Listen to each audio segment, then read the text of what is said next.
हनुमान ज्ञान का प्रतीक है। वो ढूंढने किसे जा रहे हैं? सीता को। सीता शांति का प्रतीक है। शांति किसे मिलती है? जो मेहनत करता है। राजा जनक को मिली सीता, और जनक जब राज्यसभा में बैठे थे तब नहीं मिली, जनक जब ज्ञानियों के बीच बैठे थे तब नहीं मिली, जनक जब किसान बनकर हल चला रहे थे तब सीता प्राप्त हुई। यह जो यश की सुरसा है, राजनेता तो फिर भी 5 वर्ष के लिए, 10 वर्ष के लिए, और बड़ा परेशान है, सुबह से शाम तक सबकी समस्या उसके द्वार पर है, लेकिन यह मैंने काम किया, मुझे यश मिल जाए। हनुमान जी ने इसका उपचार बताया है। उपचार ठीक लगे तो बताना।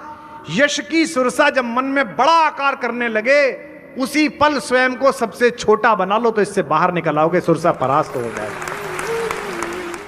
प्रतिभा अक्सर प्रतिबद्धता से अलग हो जाती है।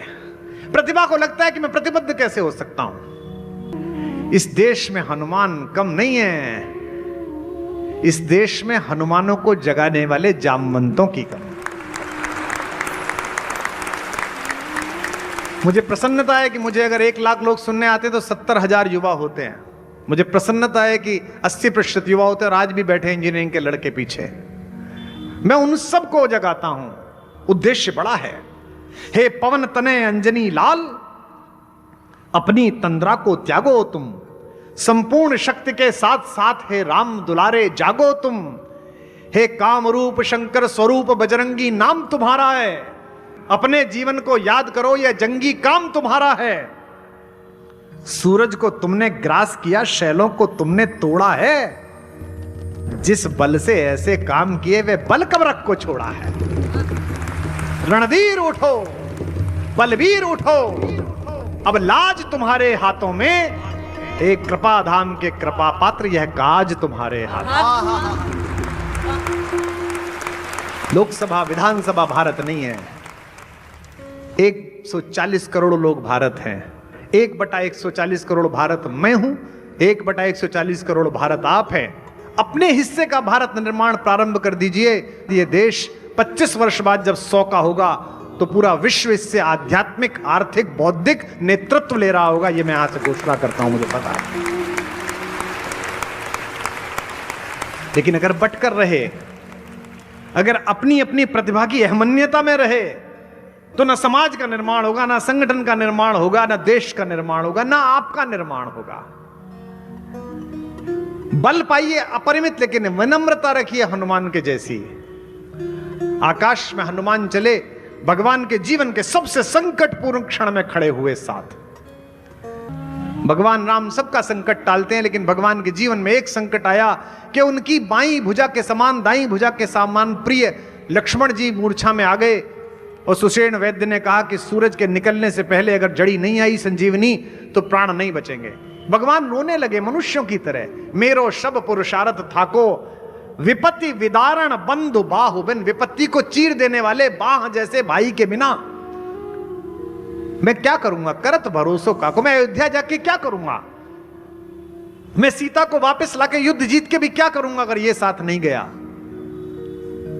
ऐसे समय में हनुमान आकाश मार्ग से चले। आप सब जानते हैं कि सूर्य कभी नहीं छिपता। संध्या के समय हनुमान उड़े और सुबह तक आना था। हम लोग कहते हैं ना सूरज छिप गया। आप सब जानते हैं विज्ञान के विद्यार्थी, सूरज नहीं छिपता। हमारी मां पृथ्वी हमें गोद में लेकर हमारे पिता सूर्य की ओर से पीठ फेर लेती है। ममता में बेटे होने के कारण मां को तो कुछ नहीं कहते, पिता पर दोष लगा देते हैं कि तू छिप गया। वो छिपता थोड़े ये बेचारा। आज यहां छिपा हुआ है तो कैलिफोर्निया में निकला हुआ है, सुबह फिर यहां निकल जाएगा। तो आकाश में जब सूर्य मिला, हनुमान जी उड़े, तो हनुमान जी ने सूर्य से बातचीत की। भारत के विदेश मंत्री की यह बातचीत होनी चाहिए यूनाइटेड नेशंस में। भारत के विदेश मंत्री की यह बातचीत होनी चाहिए उस छोटी आंख वाले देश में जिसकी ओछी नजर भारत के ऊपर है। सूरज से बात करते हुए हनुमान जो कहते हैं वो शक्ति और विनम्रता का अद्भुत संयोग है। सबसे पहला वाक्य जो वो बोले हैं उसी में उनकी कूटनीति पता चलती है कि बोलना कैसा चाहिए एक विदेश यात्रा जा रहे हुए एक राजनयिक को। हे सूरज, इतना याद रहे संकट एक सूरज वंश पे है। कहते हैं राम भी तो सूर्यवंशी है, मैं तो तुम्हारा ही काम करने जा रहा हूं। इसे कहते हैं हे सूरज इतना याद रहे, संकट एक सूरज वंश पे है। लंका के नीच राहु द्वारा आघात दिनेश अंश पर है। और पोलाइट होते हैं, मेरे आने से पहले यदि किरणों का चमत्कार होगा तो सूर्य वंश में सूर्यदेव निश्चित ही अंधकार होगा। आशा है स्वल्प प्रार्थना यह सच्चे जी से स्वीकारोगे।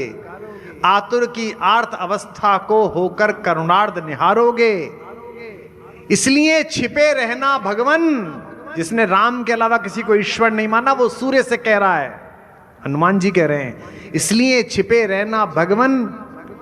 जब संकट निशा मिटा दूं मैं, बस तभी प्रकट होना दिनकर। जब जड़ी पहुंचा दूं मैं। और 8 पंक्तियों के बाद फिर धीमे से अपना विजिटिंग कार्ड निकालकर भारत का स्वर गूंजता है, अन्यथा क्षमा करना दिनकर। अंजनी तनय से पाला है, बचपन से जान रहे हो तुम हनुमत कितना मत वाला है।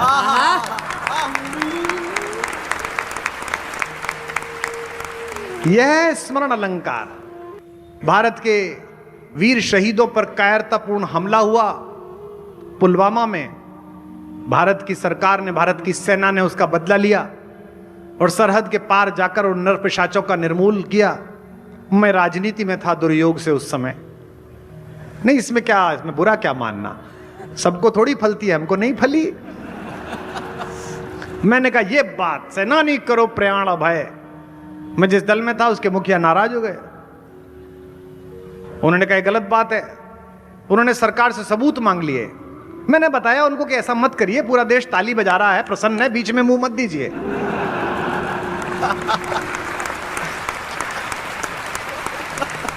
ऐसा नहीं करना चाहिए। सेना लड़ रही है भाई, तो सेना के लिए तो बोलिए। तो उन्होंने मना कर दिया। अब साहब बातचीत शुरू हुई, दोनों देशों में तनाव बढ़ा। तो पड़ोसी मुल्क की एक विदेश मंत्री जी, अभी भी हैं वो, उन्होंने ट्वीट किया कि हिंदुस्तान हमको कम ना के। तब वो विपक्ष में थी, बोली हिंदुस्तान कम ना के, अगर युद्ध हुआ। उन्होंने मेरे ट्वीट पर टैग करके ये बात कही, अंग्रेजी में लिखी, मेरे नाना भी फौज में थे, मैं भी लड़ने जाऊंगी। मैंने इतनी मासूम बात उनसे पूछी थी कि वो ब्लॉक करके चली गई मुझे। ये स्मरण अलंकार है। अन्यथा क्षमा करना दिनकर, अंजनी तनय से पाला है, बचपन से जान रहे हो तुम। उन्होंने लिखा मैं भी लड़ने जाऊंगी, मेरे नाना भी फौज में थे।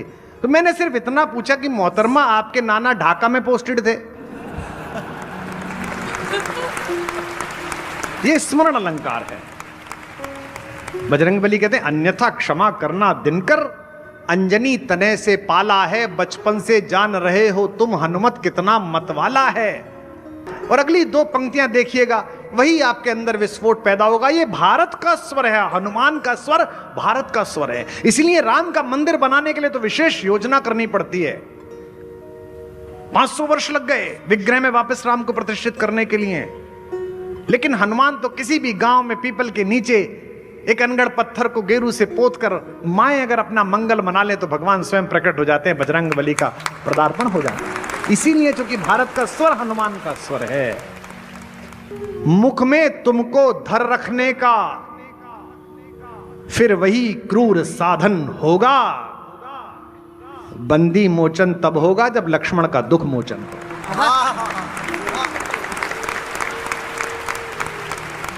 बच्चे पूछते हैं, मेरी बेटियां पूछती हैं, उनके दोस्त पूछती हैं कि इतनी लंबी छलांग कैसे लगा ली। हनुमान एक पर्वत के ऊपर चढ़कर जोर से धक्का मारकर कूदे और दूसरी तरफ उड़कर पहुंच गए। यह कहानी प्रतीकों की कहानी है। हनुमान कौन है? हनुमान ज्ञान है।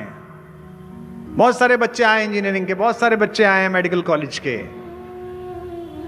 हनुमान ज्ञान का प्रतीक है। ज्ञान नाम अग्रगण्य, ज्ञानियों में भी सबसे नंबर 1 है वो। हनुमान इतने ज्ञानी है कि जब पहली बार राम जी उनसे मिले तो इतनी शुद्ध संस्कृत बोली कि भगवान ने लक्ष्मण जी से कहा, वाक्यज्ञम मधुरम इदम सुग्रीवम सचिवः कपि। यह सुग्रीव का सचिव जो कपि है, यह वाक्यज्ञ है। निश्चित रूप से इसने वेदों का अत्यधिक अध्ययन किया है। हनुमान ज्ञान का प्रतीक है। ज्ञान किसकी खोज में चला है? अब जरा मैं प्रबोधन के नगर में हूं, बौद्धिक देने वाले लोग इसी शहर से जाते हैं। हनुमान ज्ञान का प्रतीक है। वो ढूंढने किसे जा रहे हैं? सीता को। सीता शांति का प्रतीक है। शांति किसे मिलती है? जो मेहनत करता है। राजा जनक को मिली सीता, और जनक जब राज्यसभा में बैठे थे तब नहीं मिली, जनक जब ज्ञानियों के बीच बैठे थे तब नहीं मिली, जनक जब किसान बनकर हल चला रहे थे तब सीता प्राप्त हुई। ज्ञान शांति की खोज में चला है, और ज्ञान शांति की खोज में तभी चल पाएगा जब वो पृथ्वी के आकर्षण से ऊपर उठ जाएगा। यानी कि वो पर्वत के ऊपर चढ़े, भूधर से छलांग लगाई। जब आप पृथ्वी का आकर्षण छोड़ दोगे, यानी कि गाड़ी, घड़ियां, धन संपत्ति, इसका आकर्षण छोड़ दोगे, तब जाकर आप शांति पा सकते हो। संतों का बड़ा इस देश में योगदान है। मैं एक युवा संन्यास की तरफ गए हुए एक मित्र से मिला। किसी ने मुझसे कहा हमारे गुरुजी इनसे जरूर मिलिए, तो मैं मिलने के लिए गया। 40-42 साल के थे, अमेरिका में सॉफ्टवेयर की कंपनी चलाते थे, संन्यास ले लिया है। तो मैं भी बड़ा प्रभावित हुआ, क्योंकि मैं भी लेना चाहता हूं, लेकिन हिम्मत ही नहीं होती अभी। पता नहीं कब होगी, पुत्रियों का विवाह कर दूं शायद तब लूं, या पता नहीं, या ना लूं, कुछ पता नहीं है। यही जाने, यही करवाते हैं, यही उधर ले गए थे, यही इधर लिया है, इन्हीं का काम है। तो मैं मिलने गया, वो बड़े खुश हुए, बोले मैं आपके वीडियो देखता हूं। So I was in IIT Kharagpur, then I join Harvard, फिर मैंने वहां कंपनी खोली। आप कभी कैलिफोर्निया गए? मैंने कहा जी गया हूं। 17 माइल्स गए? मैंने कहा हाँ, वहां मेरा घर था, मेरे पास ये वाली गाड़ी थी। मैं बाहर निकल के आया तो जो व्यक्ति ले गया तो बोले कैसे लगे हमारे गुरुजी, संन्यास ले लिया? मैंने कहा नहीं, अभी लेंगे, लिया नहीं है। बोले ले तो लिया, सब छोड़ आए। मैंने कहा जो जो छोड़ के आए थे उसे याद कर रहे थे कि ये छोड़ आया, ये छोड़। संन्यास मतलब देह में होते हुए भी देह से बाहर। जैसे विदेह योगी भी हैं शरण जिनकी, जो अनासक्त के ही। घर में रहते हुए अनासक्त हो जाना। हनुमान भूधर से छलांग लगाते हैं। सबसे पहले क्या मिलता है? मैनाक पर्वत। मैनाक पर्वत क्या है? सोना चांदी, यानी कि संसाधन। संसाधनों का अपमान नहीं करना है। भगवान ने क्या किया? हनुमान जी ने मैनाक को प्रणाम किया और चले गए। फिर मिली सुरसा। पत्रकार यहां बैठे हैं, बौद्धिक लोग बैठे हैं। सुरसा किसका प्रतीक है? यश का प्रतीक। यश की सुरसा बड़ी खतरनाक है साहब। मान्यता मिल जाए। मैंने बड़े बड़े उपलब्ध लोगों को, बुद्धिमान लोगों को जेब में बायोडाटा लेके घूमते हुए देखा है, नेताओं के पीछे के पद्मश्री मिल जाए। क्या करेगा इस पद्मश्री का? मिल जाए बहुत अच्छा है। ऐसा तो नहीं है कि आयुर्वेद में लिखा हुआ है कि पद्मश्री के ऊपर शहद और त्रिफला डाल के चाटने से उम्र बढ़ती है या बुद्धि बढ़ जाती है। मिल जाएगी तो ठीक है, नहीं मिलेगा तो क्या करेगा? यश की सुरसा केवल शांत नहीं होती है। सुरसा जैसे जैसे मुंह फैलाती है, हनुमान जी वैसे वैसे आकार बड़ा करते हैं, और फैलाती है और बड़ा करते हैं। और परास्त कैसे होगी यश की सुरसा? स्वयं को क्षुद्र बना लो, छोटा बना लो तो परास्त हो जाएगी। पद्मश्री मिल गई तो पद्म भूषण चाहिए, पद्म भूषण मिल गया तो विभूषण चाहिए, विभूषण मिल गया भारत रत्न चाहिए, ये मिल गया तो गवर्नर बना दो। चार पाए की कुर्सी पर बैठने के लिए इतनी आतुरता, जबकि जाना 4 कदम 2 पहिए, उसका पता नहीं है कितने बजे निकलना है।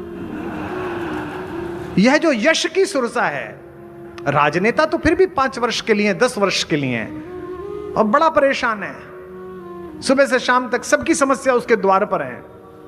लेकिन यह मैंने काम किया, मुझे यश मिल जाए। हनुमान जी ने इसका उपचार बताया है। उपचार ठीक लगे तो बताना।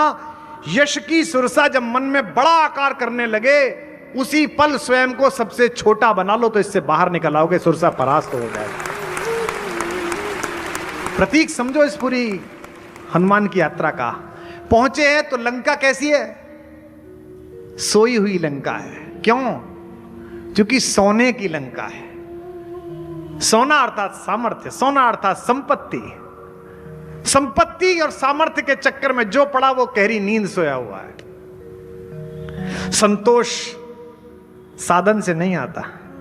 सोने की सारी लंका सोई हुई है, केवल एक ही व्यक्ति जाग रहा है जो भगवान का नाम लेता है, जिसका नाम विभीषण है। इस पूरी सोने की लंका के व्यवधान में अगर जागरण करना है तो जिसके अंदर राम का नाम है, जिसके अंदर ईश्वर है, वो जागेगा। क्योंकि विभीषण ने स्व को विगलित कर दिया है। विभीषण कहते हैं कि मुझे भगवान अपना लेंगे क्या? हनुमान कहते हैं अरे हमारा चेहरा देख के तो सुबह को खाना नहीं मिलता किसी को। प्रात ले जो नाम हमारा, ते ही दिन ताहि न मिले आहारा। जब मुझे गले लगा सकते हैं तो तुम्हें तो गले लगा ही लेंगे। अगर हनुमान हो तो हर संगठन में आपकी कीमत होगी, और अगर हनुमान नहीं हो, स्वयं की प्रतिभा पर ही मुग्ध हो, तो न परिवार में सम्मान मिलेगा, न समाज में सम्मान मिलेगा, न जीवन से जाने के बाद सम्मान मिलेगा। राज्याभिषेक के बाद सब लोग चले गए। विभीषण जी लंका चले गए, सुग्रीव जी किष्किंधा चले गए, अंगद युवराज बन गए, जामवंत अपने आश्रम में चले गए। एक ही आदमी रह गया, हनुमान।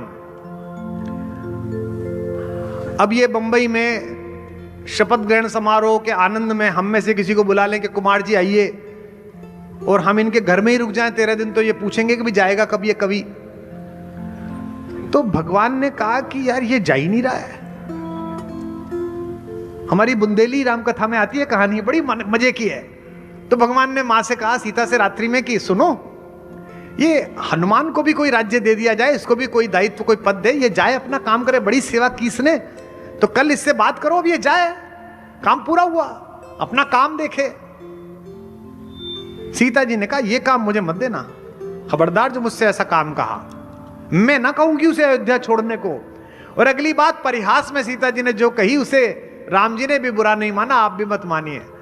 अपने बेटों को बिना अपराध के जंगल भेज देने का चलन आपके खानदान में होगा, मेरे खानदान में नहीं था, मैं नहीं कहूंगा। आप देख लो, मैं नहीं कहूंगा।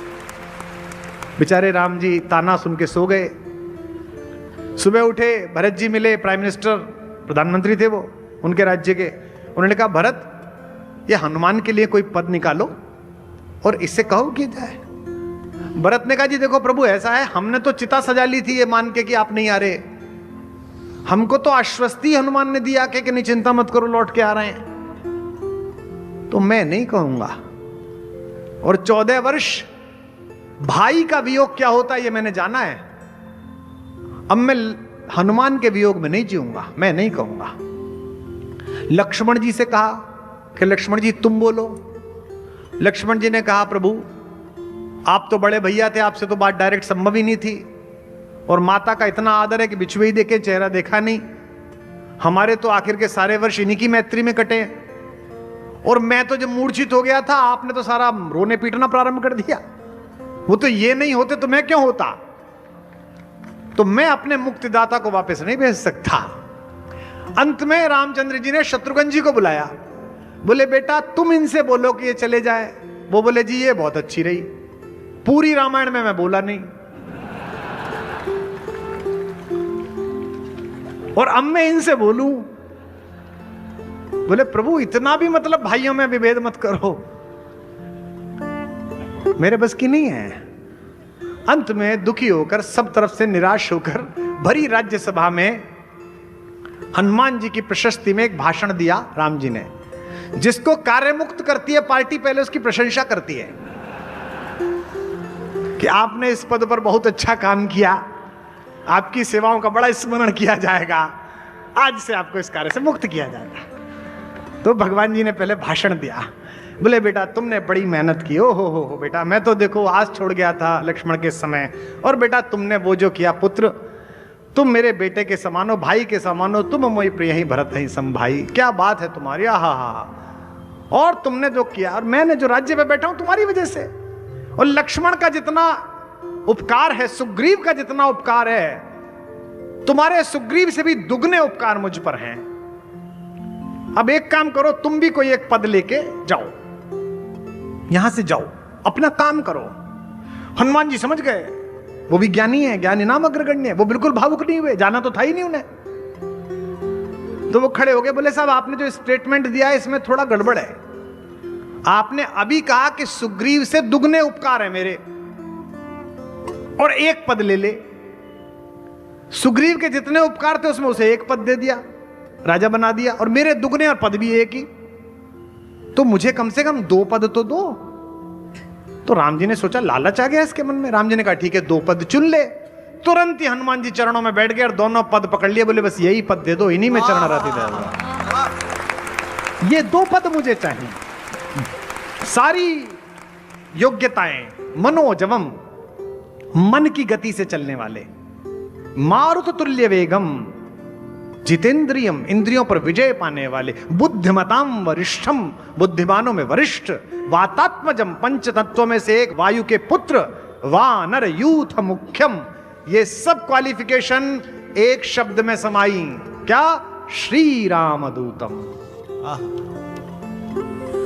मनोजवम मारुततुल्य वेगम, जितेन्द्रियं बोधिमतां वरिष्ठं। मनोजवं मारुततुल्य वेगं, जितेन्द्रियं बोधिमतां वरिष्ठं। वातात्मजं वानरयूथमुख्यं, श्रीरामदूतं शरणं प्रपद्ये। मनोजवं मारुततुल्य वेगं, जितेन्द्रियं बोधिमतां वरिष्ठं। वातात्मजं वानरयूथमुख्यं, श्रीरामदूतं शरणं प्रपद्ये। श्रीरामदूतं शरणं प्रपद्ये, श्रीरामदूतं शरणं प्रपद्ये। बोल बजरंग बली भगवान की।